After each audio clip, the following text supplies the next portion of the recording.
വൈകുണ്ഠ ഏകാദശി എന്ന് പറയുമ്പോ ഏകാദശികളില് വളരെ വളരെ പ്രധാനപ്പെട്ട ഏകാദശിയാണ്. നമ്മൾ 24 ഏകാദശിയാണുള്ളത്. അതിൽ 23 ഏകാദശി എടുക്കുന്ന ഫലമാണ് ഒരു വൈകുണ്ഠ ഏകാദശി എടുത്താൽ ലഭിക്കുന്നതെന്നാണ് പറയുന്നത്. അപ്പൊ വൈകുണ്ഠ ഏകാദശി എന്ന് പറഞ്ഞാൽ മോക്ഷത ഏകാദശിയാണ്. അത് മോക്ഷത്തിന് വേണ്ടിയിട്ടാണ്. അതായത് ഇനി നമുക്ക് ജനന മരണ ചക്രങ്ങളിൽ പെടാതെ കംപ്ലീറ്റ് ആയിട്ട് ആ വൈകുണ്ഠം ലഭിക്കാൻ. എന്താ വൈകുണ്ഠം എന്ന് പറഞ്ഞ അർത്ഥം എന്താ? വൈകുണ്ഠം എന്ന് പറഞ്ഞാല് കുണ്ഠിതപ്പെടുക എന്ന് പറഞ്ഞാൽ എന്താ? നമ്മൾ വിഷമിക്കുക, സങ്കടപ്പെടുക, നമുക്ക് ആങ്സൈറ്റി ഉണ്ടാവുക. നമ്മുടെ ഭൗതിക ലോകം എന്ന് പറയുന്നത് ഫുള്ളും ആകുലതകൾ നിറഞ്ഞതാണ്. എപ്പോഴും ടെൻഷനാണ്. നമ്മൾ വിചാരിക്കും കുറച്ച് സുഖം കിട്ടുമ്പോൾ വിചാരിക്കും ആശ്വാസമായിട്ടിരിക്കുമ്പോ അടുത്ത എന്തെങ്കിലും പ്രോബ്ലംസ് ഇങ്ങനെ വന്നുകൊണ്ടേയിരിക്കും. ഈ കടലിൽ തിരമാലകൾ വരുന്ന പോലെയാണ് സുഖവും ദുഃഖവും അങ്ങനെ വന്നുകൊണ്ടേയിരിക്കുന്നത്. അപ്പോ ജനിച്ചു കഴിഞ്ഞാല് എല്ലാവർക്കും മരിക്കേണ്ടതായിട്ടും വരും. അനേക ജന്മങ്ങള് നമ്മൾ കടന്നു പോയിരിക്കണം. നമുക്കറിയില്ല നമ്മൾ ഏതൊക്കെ ജന്മങ്ങളിലൂടെ കടന്നുപോയിട്ടാണ് നമുക്കിപ്പോ ഈ മനുഷ്യ ജന്മം കിട്ടിയിരിക്കണേന്ന്. കഴിഞ്ഞ ജന്മങ്ങളുടെ ഒക്കെ വാസന നമ്മളിങ്ങനെ എടുത്തുകൊണ്ടാണ് ഈ ജന്മം ജനിക്കുന്നത്.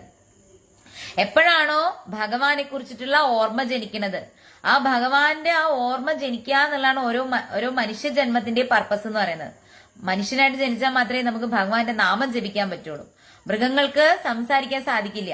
അപ്പോ ഭഗവാന്റെ നാമം ജപിച്ച് മാത്രമേ നമുക്ക് ആ പാസ്റ്റ് കർമ്മങ്ങളുടെ ഫലമൊക്കെ ഇല്ലാണ്ടാക്കാൻ സാധിക്കുള്ളൂ. അപ്പൊ ഭഗവാന്റെ നാമങ്ങള് അനേക കോടി നാമങ്ങളുണ്ട് ഭഗവാന്. ഏതെങ്കിലും ഒന്ന് നിങ്ങൾക്ക് എല്ലാവർക്കും ലഭിക്കണ 24 മണിക്കൂറില് ഒരു 15 മിനിറ്റ് എങ്കിലും ജപിക്കാൻ നിങ്ങൾ മനസ്സ് കാണിക്കുക. അപ്പൊ അതാണ്. നിങ്ങൾക്ക് ഈ ജന്മം പോരാ, മതിയായില്ല എന്നുണ്ടെങ്കിൽ അടുത്തടുത്ത ജന്മങ്ങൾ എടുക്കാം. ഓരോ ജന്മത്തിലും ജനിക്കുകയാണെങ്കിൽ മരിക്കുന്ന മരണത്തിന്റെ വേദനയും മരണത്തിന്റെ രുചിയും അറിയേണ്ടി വരും.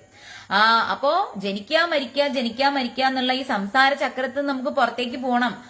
പുറത്തേക്ക് പോകുമ്പോ ആ വൈകുണ്ഠം എന്ന് പറഞ്ഞാൽ ഒരു ആകുലതകൾ ഇല്ലാത്ത സ്ഥാനം. അതെവിടെയാണ്? അത് ഭഗവാന്റെ പത്മപാദങ്ങളാണ്. ഭഗവാന്റെ പാദങ്ങളിലാണ് നമുക്ക് ഒരു ആകുലതകളും ഇല്ലാത്ത, ആങ്സൈറ്റി ഇല്ലാത്ത ഒരു പ്ലേസ് എന്ന് പറയുന്നത് ഭഗവാന്റെ പാദങ്ങളാണ്. ആ ഭഗവാന്റെ പാദങ്ങള്, ആ അൾട്ടിമേറ്റ് ആയിട്ടുള്ള ഭഗവത് പാദങ്ങളിൽ അഭയം നേടിയാല് നമുക്ക് ആകുലതകളില്ല, നമുക്ക് ആശങ്കയില്ല, നമുക്ക് പിന്നെ ഒന്നിനോടും എന്താ പറയാ അമിതമായിട്ടുള്ള അറ്റാച്ച്മെന്റ് ഇല്ല.